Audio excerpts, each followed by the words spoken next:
Okay, this one's going to be a little unconventional.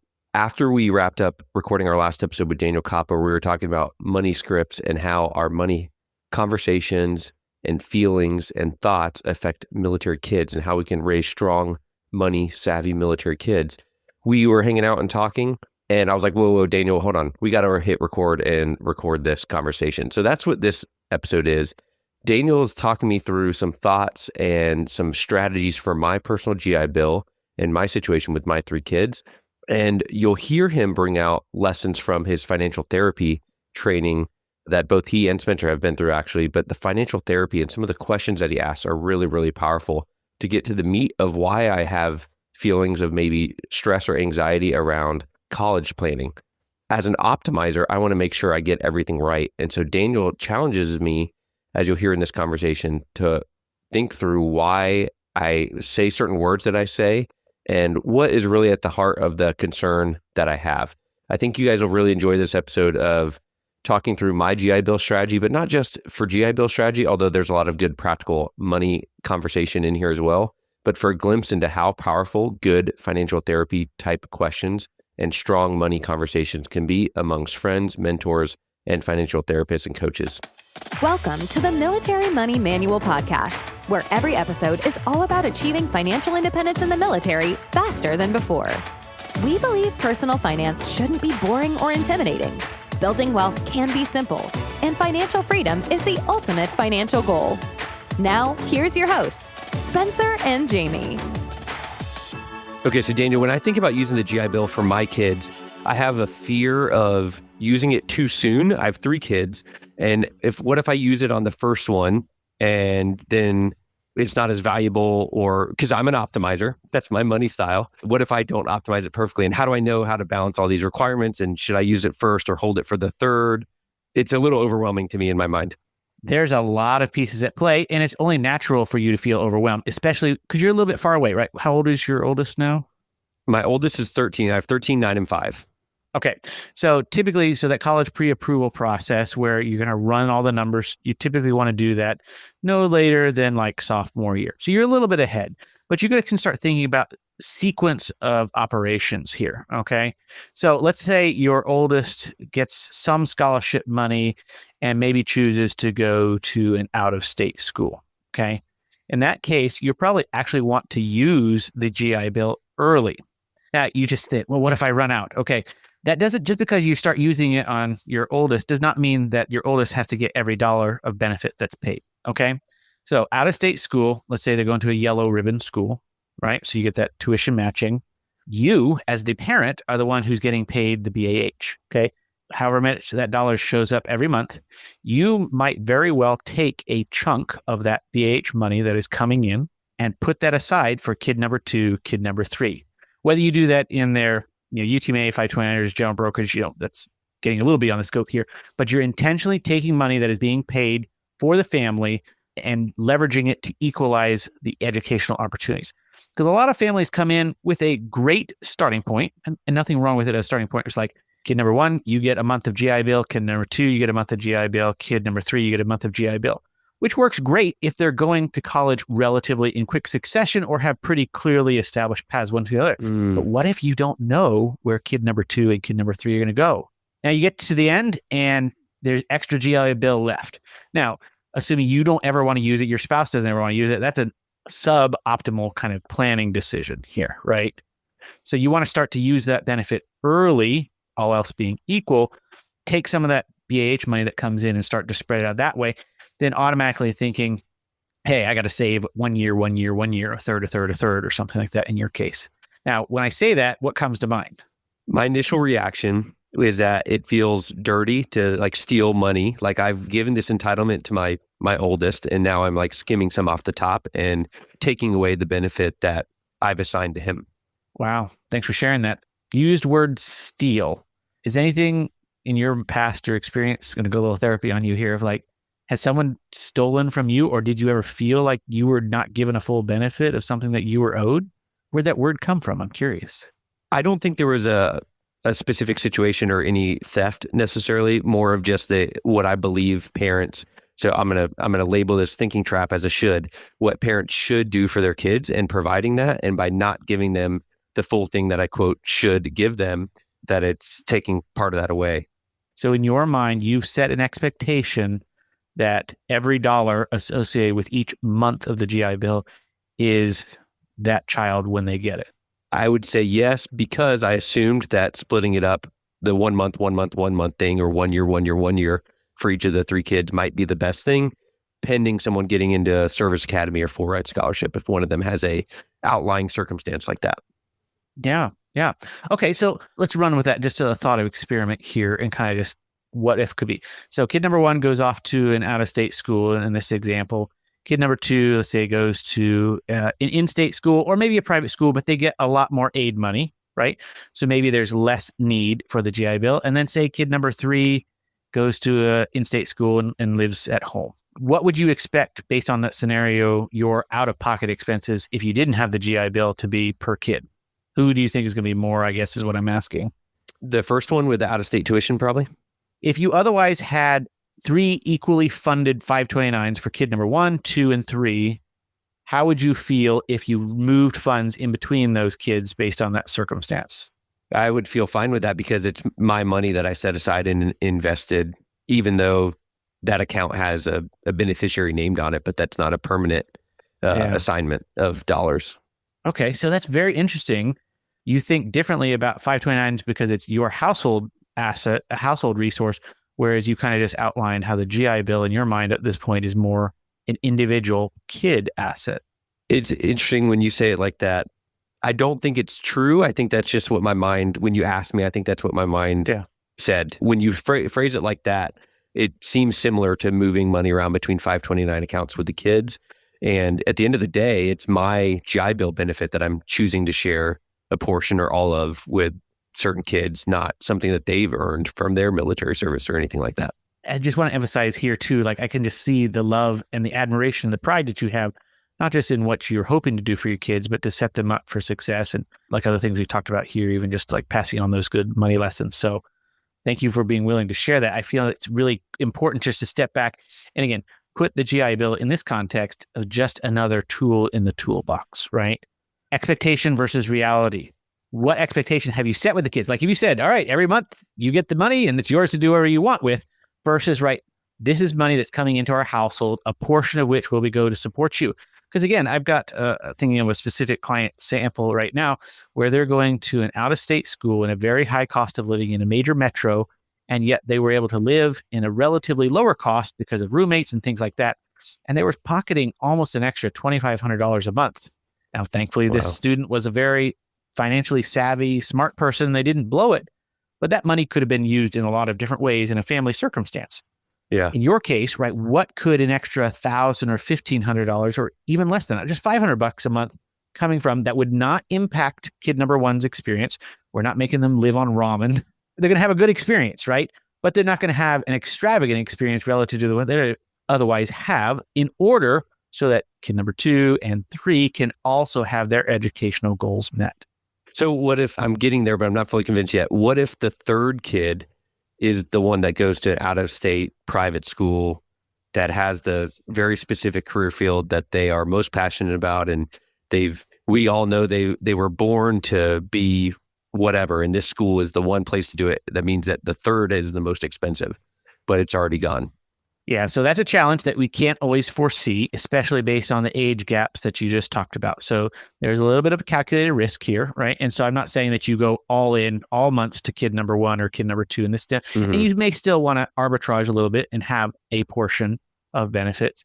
But let's also talk about everything that is in that college pre-approval, which is parent resources. So if you've been able to plus up the 529s along the way, if that's the last kid left, then you can use it all potentially for them, right? Also, your household asset cash flow. Hopefully, kid number 1 and 2 are gone. And now you can focus even more of your ongoing cash flow, grocery bill, sports, coaching, all that kind of stuff there into that last thing. And of course, then the last piece, which is, all right, well, if it's that important to you, back to your priorities of, hey, bird in the hand versus what is happening out there. That's part of that logical gambler's fallacy. Known quantity today versus what's happening in the future. So again, there's always going to be a what if. This is never going to be a perfect plan because Murphy's Law and all that kind of stuff. So what I'm arguing here is simply that you think about a way to equalize the dollars that come into the household via the GI Bill instead of just the months of benefit. The revolutionary mindset shift here for me is just that this is a household benefit coming in, not something specific for the kids that they're in control of. It's still part of mom and dad's financial plan. Some of it will go to the kids. Some of it will shift around, just like 529s can be fluid, just like my individual brokerage account can be fluid. But it does, when you walk me through it, it does make me feel more comfortable knowing that my expenses will likely be lower. At that time, I'll probably be earning a pension plus VA disability, plus, withdrawing a certain percentage from my brokerage accounts, and my net worth will continue to grow while the first two are in college and the third one's still at home. So I will more than likely be able to have more cash flow ability to cover the third one if we mess up. And by mess up, I have that in air quotes. If we miscalculate maybe a minor difference from what the third one actually experiences in college. Interesting there. That's getting to the idea of life cycle finance, which is, dollars have different jobs based on timeline of use and also what your career expectations are too, right? So you're on your financial independence glide path, right? You've kind of mapped out what that looks like in a variety of Air Force retirement scenarios, et cetera. You even alluded to it just now. What would happen if you get to that point and GI Bill has been used up, some resources set aside, but the bill is potentially looking a lot more than initially expected for kid number 3? If it's that important to you, what would it look like if you went and took a second job, did a side hustle for a couple of extra years, right? Now you have more options. Honestly, I would be more concerned about you in kid number 1 overextend because you're probably still going to be active duty. There's less options. Maybe you're feeling like it's going to lock you more into years of service. Maybe if you wanted to retire sooner. So honestly, as you go through your more kids, especially in your specific planning circumstance, that actually gives you more options, more flexibility later on to have those kind of options. Yeah, I could totally see for the right priorities picking up another part-time job or something. If I had to pick right now when I hit 42 or 45, whatever, I don't want to have to work full-time anymore. But for the right thing for my kids, I could easily see picking up even Starbucks, or I don't like coffee. That's a bad example, but something, maybe more paid financial coaching clients or something like that to help fund the college that's right for my kid. And so this is all about the trade-offs, right? Again, informed decisions ahead of time, understanding rather than reactive. Oh, I got in, kid got in. Now what? How do we pay for it? And again, setting the appropriate expectation with your kids so that they know what their responsibility is, what your responsibility is, and the plan is flexible to adapt to make it work as time goes on. Yeah, so let me ask you a question about my 529 balances and see what you think about this. So right now, all 3 kids with the age gap that I mentioned before have a very similar balance within a few $1,000s just based on what I was able to contribute to them at different phases in our life. We got married young. Our first kid was relatively young. When we first started his 529, it was very small contributions versus the third kid that we had, not quite in our 30s, but in our late 20s, we were able to contribute immediately a lot more to that. So the 529s immediately kind of leveled out. Should I view, or would it be beneficial to view those as just like one account that I can shift around instead of this person gets $100 a month, this person gets $100 a month, and this person gets $100 a month? Is it just really another asset? There's 529 accounts and we shift them around as needed? You certainly could, but going back to what we talked about earlier with the Secure Act 2.0 rule, with each account being at least 15 years old, you would still want to retain each separate account and not put it all into one pot trust for that, whereas previously maybe that was less of a concern. Because also with 529s, you can't have each 529, it has a specific investment allocation, right? This one has 80-20 stocks, bonds. This one has 50-50, right? And so the glide path, especially as your oldest kid gets closer to college, needs to be more conservative, i.e. less in stocks for that sequence of returns risk, i.e. a 2008, March 2020 happens, right? As you're getting ready to withdraw. So you're going to need to get more conservative as you approach the actual usage date. So you would want to leave them separate. However, yes, if you could think about them a little bit more equally, in fact, what I might suggest you consider is if you're still contributing equally dollar amounts to each account, maybe you slow that down, contribute more to your oldest kids on a dollar equalized basis. So if you're contributing $300 a month, maybe you put in $150 into your oldest, 100 into your middle and 50 into your youngest or something like that, just to see what that would look like over the next couple of years. Because again, at a certain point, you're not going to be able to save anymore for your oldest. It's going to be cash flow only and what you've got. GI Bill, probably not yet 35, chapter 35, even if you're eligible, and everything else that goes along with the state-specific education benefits. That gives me definitely a lot to think about. I think the other big takeaway from our conversation is the expectations pieces. Obviously, especially my 5-year-old, we haven't talked about expectations for college, but even with my 13-year-old, we haven't yet. How do I think about the way to say, even if it's say $50,000, like we have $50,000 plus GI Bill set aside for college, and that kind of pre-approval process you mentioned, sophomore year, what does that conversation sound like? Is a sophomore mature enough to have real dollar conversations of, here's how much we have saved, here's how much we can cash flow, and here's why we're kind of steering you towards a maximum amount? Knowing your kid, probably. Or at least knowing that you're raising your kid, probably. Yeah. Age appropriate, you're going to know how to guide those conversations by tying it into something that your oldest is already interested in. And whatever that college looks or thinks like, whatever your kid thinks college looks like at that stage, there's going to be a lot of variables that you probably won't be able to convince him on. But at the same time, you could step back and say, here's why this makes sense. We want to set you up. Here's the life that we have lived, all the other good habits that you've set him up for. Are they going to understand why everything in the first conversation? No. So this is not going to be a one and done. This is, hey, as we start looking at school XYZ, go use some of these tools online to look up what the actual cost is. And again, sticker price is not always actual price. So just keep that in mind as well. But yeah, I would not expect it to be a one and done, but a series of conversations about trade-offs. Now, it goes back to what we talked about earlier, like how do you teach kids about trade-offs later on? By learning to give them a little bit of rope, a little bit of freedom to make mistakes and figure out their limits and guide them that way. You know, if this is the first financial decision they're ever making on their own, I fear for those kids, right? And that's what happens with many of them as well. The other mindset trap that came up that I'm now going to put a label on is the black and white, all or nothing thinking. So it doesn't have to be this money goes to the kid and I have no influence on it just because I set the 529 in their name as beneficiary, or the GI Bill I was planning on giving 12 months of benefits to each kid or whatever. Life is fluid and stuff changes. So what served me or what the decision I made when the kids were 5 years old is not going to be probably the same set of facts that I have to make a good decision when they're 18. I can give you the college pre-approval now, and you can kind of start to run some projections and what ifs and being like, okay, well, if kid number 1 goes to a more expensive school, kid number 2 and kid number 3, then you can also start to think about, well, how do I levelize out the 529s behind the scenes? Enough advance notice here that you're going to have a chance. Because your kids are spread out, I'm not that concerned about your funding plan.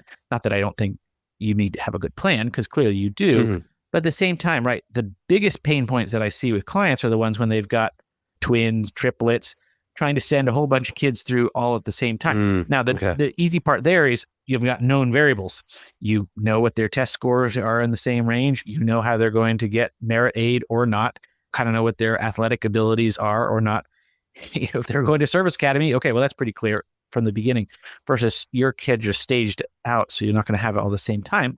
But cash flow is a lot easier when you're sequencing them one in succession rather than one all at the same time. Because especially after FAFSA change, they don't give you the same student discount as they used to when you got multiple kids going through at the same time. That one hurt a lot when they took that away. That makes a lot of sense. And I think the last follow-up I have, Daniel, is when I look at the projections of what college is going to cost in, say, 13 years from now with my youngest one, the numbers are it's silly numbers. Inflation of college tuition is ridiculous. And it's basically, in my mind, it's like buying a house every 4 years based on when you crunch the future value or future cost of college. I'm guessing I'm not the only parent in the military family that kind of feels that when we try to plan ahead and it's like, ooh, that looks scary. It is, especially because we as millennials, right? Most of the listeners are probably in that generation. We watch the cost of college accelerate faster and faster and faster, even while we were in undergraduate, and much less. Now, for better or worse, Gen Z and now Gen Alpha and Gen Beta are much, much smaller than millennials. Right now, I was just reading an article the other day about these small liberal arts colleges right now that are struggling. Many of them are closing just because there's just not enough students to go around. Okay, we mentioned sticker price versus actual price here. So sticker price, even as Gen Z has gone through the past several years, has continued to go up. But actual net price, the rate of inflation there has been much, much less. And in fact, in some cases, even less than inflation. Now, there's some prominent institutions out there. I'll praise my alma mater, Purdue University. They've actually held tuition constant for, I think, 13 years now. It's quite a while. Wow. So there's a remarkable way of thinking about it, which is, yes, sticker price has continued to go up. And that's not a horrible thing to use as your projection. But that does not mean that's what you will actually pay. One, because there's less and less students, some of the demand has fallen down. Maybe at some point our federal government and the associated educational institutions will get some fiscal discipline. Because one of the reasons why price continued to go up so much is because you had unlimited supply of student loans. Great. You want to go anywhere? We don't care what it costs. We don't care if you have the ability to repay, which gave a lot of these colleges and universities freedom and permission to raise prices endlessly. All that to say, yes, we've seen a lot of price increases. However, going back over the last 4 or 5 years, really back to COVID, I've seen on a actual net price, what families are actually paying, in many cases, the rate of inflation of college cost is less, certainly than what it has historically been, 4 to 5%, closer in this case, probably to 2 to 3%. So I hope that holds. We shall see. It's worth monitoring. And the last piece I'll say, which is some of us are probably still going to go to a college that looks not unlike what we did. But at the same time, can we really say for sure that in 13 years, a 4-year undergraduate degree is going to look exactly like what it does today?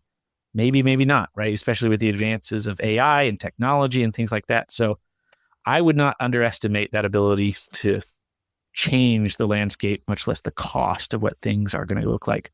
Either way, though, I think what you're asking, great questions. You're making a good financial plan. What I'm trying to help here is just think about it in a little bit different way. And Daniel, I really appreciate the fluidity and the flexibility. That's not something that most people that know me well would say I excel at. It's something I'm still working on as flexible, avoiding that all or white thinking, the catastrophizing mindset. And so I appreciate you letting me see a little bit of a glimpse of the financial therapy and what you're able to provide and what people that have gone through that course like you can provide to military families. Those powerful questions and deep diving on some of those words that come out and understanding why I say things like, if it feels like I might be stealing from my kids, and then is that true, and analyzing that. And I think those are some really powerful conversations that more military families would benefit from. So thank you for letting me reattack the extra recording from our previous podcast. Thank you for being open to share that and for challenging me in some beliefs that may not be serving me anymore. Oh, you're very welcome. I was glad to have the conversation. I think it really made a unique case study because I'm sure there's a lot of listeners who are in a very similar position to you. So I'm sure it was a help to them. Thanks so much for tuning in to this episode of the Military Money Manual podcast. If you're enjoying the show, please feel free to rate, subscribe, and leave a review wherever you listen to your podcasts. This helps others find the show, and we really appreciate it. Thanks again for tuning in, and we'll catch you in the next episode. The views and opinions presented here are those of the speakers and do not necessarily represent the views of the DoD or its components. Reference to any commercial products or services does not constitute DoD endorsement of those products or services.